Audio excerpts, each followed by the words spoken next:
UP में 4 चरणों का मतदान संपन्न हो चुका है। वहीं 5वें चरण के प्रचार के लिए तमाम राजनीतिक पार्टियों के नेता पूरा जोर लगा रहे हैं। इस दौरान पार्टियां अपने दिग्गज नेताओं का भी जनसमर्थन करने में ही मैदान में उतर रही हैं। इसी कड़ी में ही महाराष्ट्र में पर्यटक और पर्यावरण मंत्री आदित्य ठाकरे शिवसेना प्रत्याशी राजू श्रीवास्तव के समर्थन में सिद्धार्थनगर जिले के डुमरियागंज में ही जनसभा करने पहुंचे थे। इस दौरान उन्होंने बीजेपी पर जमकर निशाना साधा है। आदित्य ठाकरे ने मंच से हुंकार भरते हुए कहा कि चुनाव के बाद योगी पूर्व मुख्यमंत्री हो जाएंगे। बीजेपी पर निशाना साधते हुए उन्होंने साफ तौर पर कह दिया कि उनके सारे वादे अब सिर्फ सपना और जुमला बनकर रह जाएंगे। और आदित्य ठाकरे ने आगे ये भी कहा कि बीजेपी का काम सिर्फ लोगों को डराने का रह गया है। आदित्य ठाकरे ने विकास के मुद्दे पर भी बीजेपी सरकार को निशाना बनाया।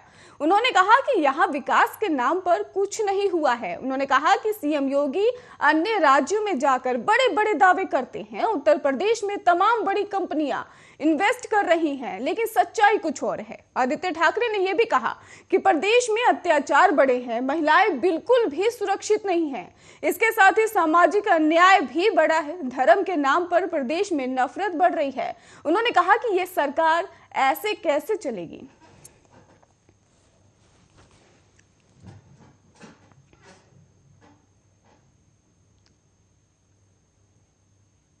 यूपी में चल रहे 5वें चरण के विधानसभा के बीच आज बसपा प्रमुख मायावती ने बीजेपी पर ही करारा प्रहार किया है।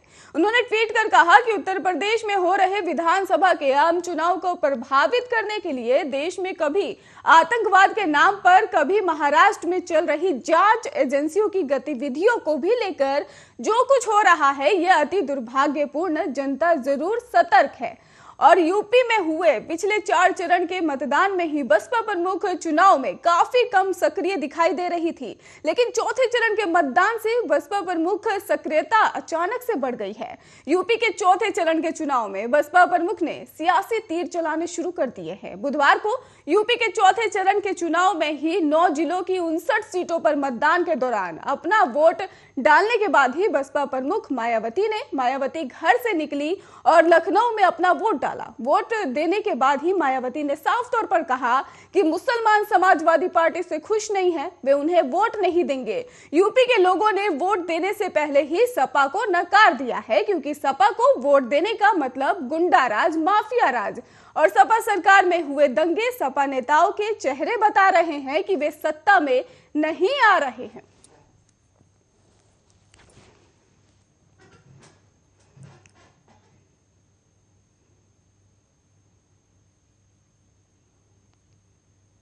बहराइच में चुनावी संबोधन के दौरान अखिलेश यादव ने तीखे तेवर दिखाए हैं। आपको बताते चले कि संबोधन के दौरान अखिलेश ने मुख्यमंत्री योगी और इसके साथ ही पीएम नरेंद्र मोदी पर जमकर प्रहार किया है। दरअसल बहराइच के गेंदघर मैदान में ही आयोजित की गई समाजवादी पार्टी की जनसभा, जहां अखिलेश यादव ने कहा भाजपा के छोटे नेता छोटा झूठ बोलते हैं, बड़े नेता बड़ा झूठ बोलते हैं, जबकि देश के सबसे बड़े नेता सबसे बड़ा सफेद झूठ बोलते हैं।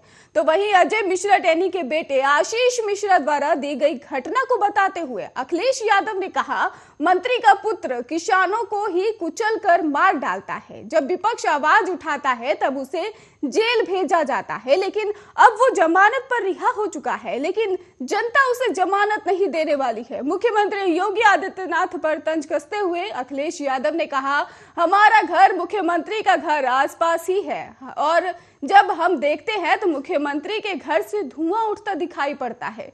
प्रधानमंत्री नरेंद्र मोदी पर तीखा कटाक्ष करते हुए अखिलेश यादव ने कहा जो लोग कहते थे कि हवाई चप्पल वाले हवाई जहाज में चलेंगे, और जब वो सरकार में आए तो उन्होंने हवाई जहाज भेज दिया, रेलवे को बेच दिया, रेलवे स्टेशन बेच दिया और बंदरगाह बेच दिया।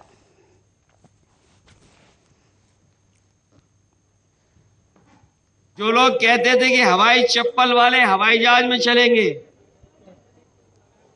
जैसे ही सरकार में आए तो हवाई जहाज बेच दिया कि नहीं बेच दिया? हवाई जहाज जहां खड़े होते हैं हवाई अड्डे बिक गए कि नहीं बिक गए? जो पानी के जहाज थे वो बिक गए, और पानी का जहाज जहां खड़ा होता है वो बंदरगाह बेच दिया। रेलगाड़ी बेच रहे हैं, और रेलगाड़ी जहां खड़ी होती है पता कर लेना, रेलवे स्टेशन और सब कीमती जमीन इस सरकार के लोगों ने बेच दिया। जो लोग कहते थे कि हवाई चप्पल वाले हवाई जहाज में चलेंगे,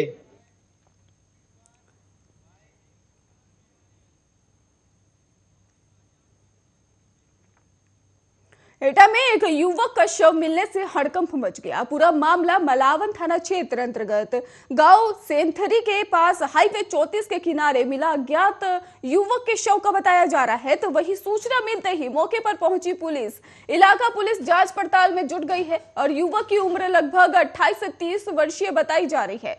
सूचना मिलते ही मौके पर पहुंचे मलावन थाना प्रभारी राजीव कुमार ने शव को कब्जे में लेकर ही पोस्टमार्टम के लिए जिला अस्पताल में भर्ती करवा दिया है और मामले की पड़ताल की जा रही है।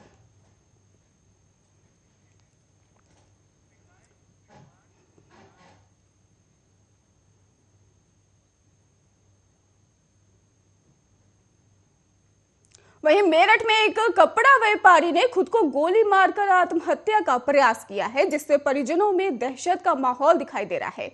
यह घटना मेरठ के थाना नौचंदी क्षेत्र के ही जैदी फार्म में मौजूद कपड़ा कारोबारी का बताया जा रहा है, जिसने संदिग्ध परिस्थितियों में ही गोली मारकर आत्महत्या का प्रयास किया है। तो वहीं इस दौरान गोली की आवाज सुनकर आसपास के लोग पहुंचे और पुलिस को इसकी सूचना दी। मौके पर पहुंची पुलिस ने ही घायल को गढ़ रोड में मौजूद एक निजी अस्पताल में भर्ती करवाया है।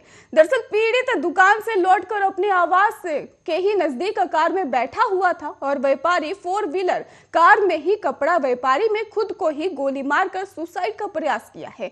फिलहाल आत्महत्या का प्रयास का अभी तक पुलिस कारण स्पष्ट में जुटी हुई है और मामले की पड़ताल फिलहाल की जा रही है।